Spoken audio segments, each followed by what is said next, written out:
Culler, attendez. Ce qui se passe actuellement à Barcelone est incroyable. Flick est déjà au bord du gouffre. Casado pourrait être vendu. Le camp Nou n'est toujours pas prêt pour la Ligue des Champions. Mais il y a aussi de bonnes nouvelles. Koundé jusqu'en 2030, le bilan de Lewandowski et l'avenir de Frenkie. Mes amis, ce qui se passe à Barcelone en ce moment est un véritable thriller. La semaine dernière encore, Hansi Flick laissait entendre diplomatiquement qu'il comprenait la situation financière du club, mais maintenant il affiche ouvertement son insatisfaction et on peut le comprendre. Imaginez, l'entraîneur demande d'accélérer le processus d'enregistrement pour avoir tous les joueurs disponibles d'ici le week-end.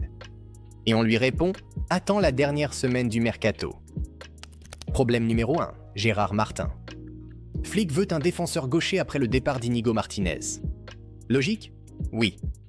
Mais pour enregistrer Gérard Martin, il faut d'abord résilier le contrat d'Oriol Romeu et il n'y a toujours pas d'accord.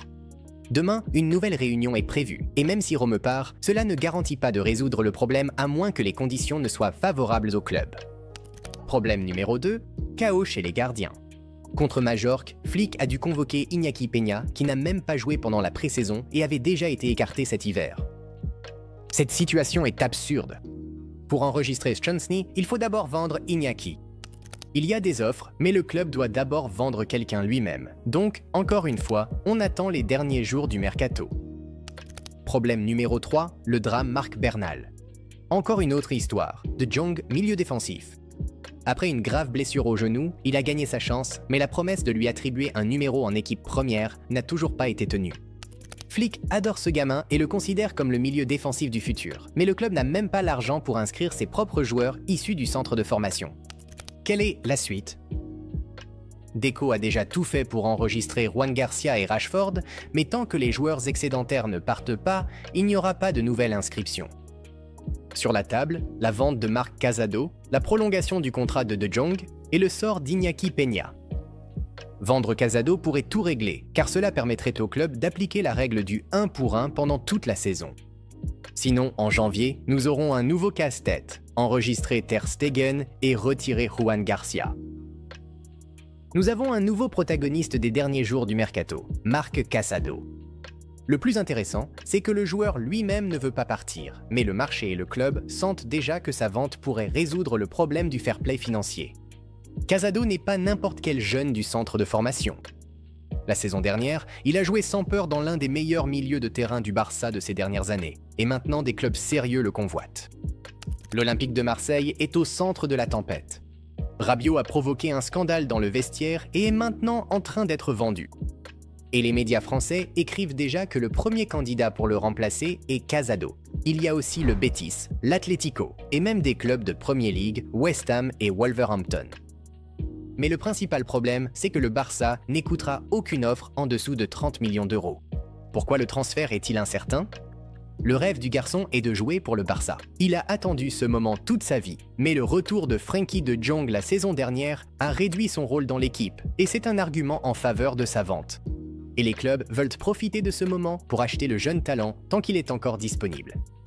Parmi les autres options de Marseille, il y a Ismaël Bennacer du Milan pour 15 millions d'euros, Hicham Badji de Nice pour 15 millions, Douglas Luiz de la Juventus pour 30 millions et Matteo Kovacic de Man City pour 20 millions. Mais Casado reste la cible principale.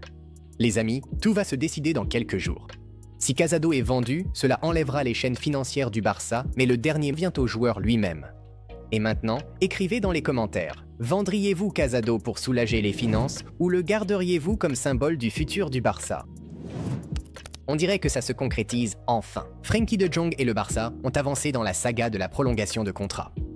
Tout a commencé lorsque Frenkie a rompu ses liens avec son agent de longue date Ali Dursun, mais maintenant, il a de nouveaux représentants. Et hier, ils étaient déjà à la Ciudad Deportiva pour rencontrer Deco.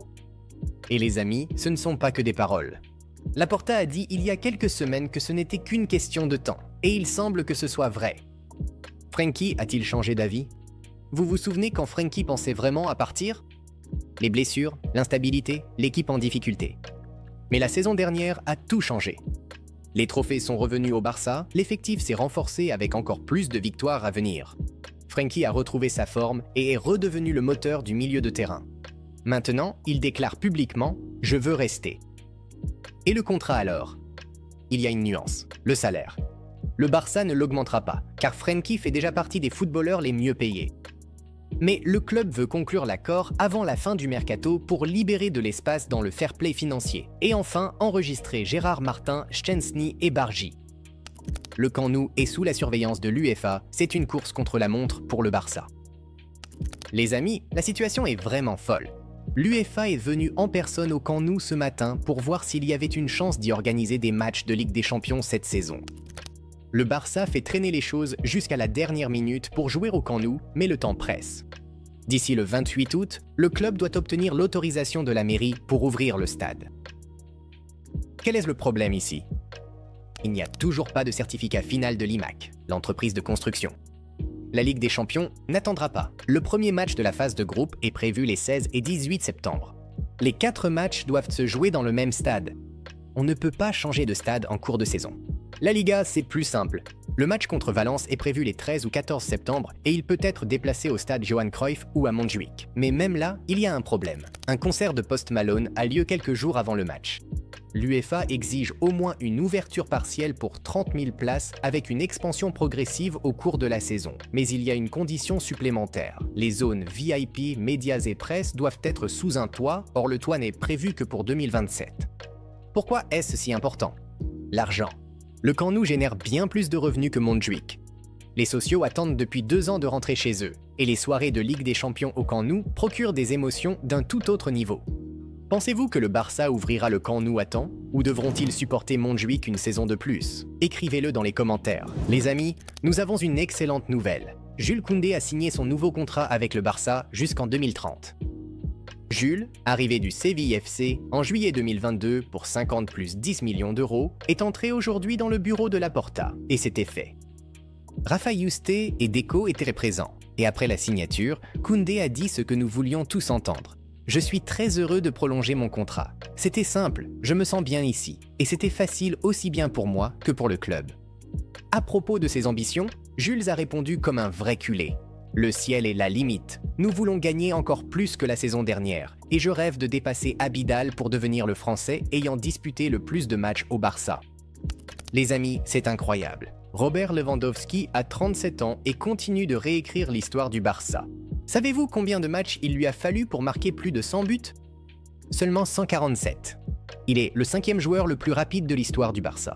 Seules les légendes Mariano Martin, Kubala, Luis Suarez et Evaristo ont fait mieux. Les records de Lewandowski. 2022-23, 33 buts en 46 matchs. Premier trophée Pichichi. 2023-24, 26 buts en 49 matchs. 2024-25, il explose avec 42 buts en 52 matchs, dont 27 en Liga, rivalisant avec Mbappé jusqu'à la dernière journée. Il a inscrit son 100e et 101e but lors de la dernière journée contre l'Athletic à San Mamés. Mais la saison actuelle a commencé difficilement. Robert se remet d'une blessure à la cuisse, mais vous connaissez Lewandowski, il reviendra et marquera à nouveau. Pensez-vous qu'il peut atteindre les 150 buts cette saison? Écrivez-le dans les commentaires et félicitons la légende. Les amis, si vous ne l'avez pas encore vu, sur notre nouvelle chaîne, Yamin Lamal, il y a une vidéo incroyable sur un stade où même le courageux Lamine Yamal n'oserait pas jouer. L'ambiance vous donnera des frissons. Allez voir ça. Lien sous la vidéo. Et c'est tout pour aujourd'hui. Si cette analyse vous a plu et que vous voulez encore plus d'émotions barcelonaises, mettez un like, abonnez-vous et activez la cloche pour ne pas manquer les prochains épisodes. Au revoir.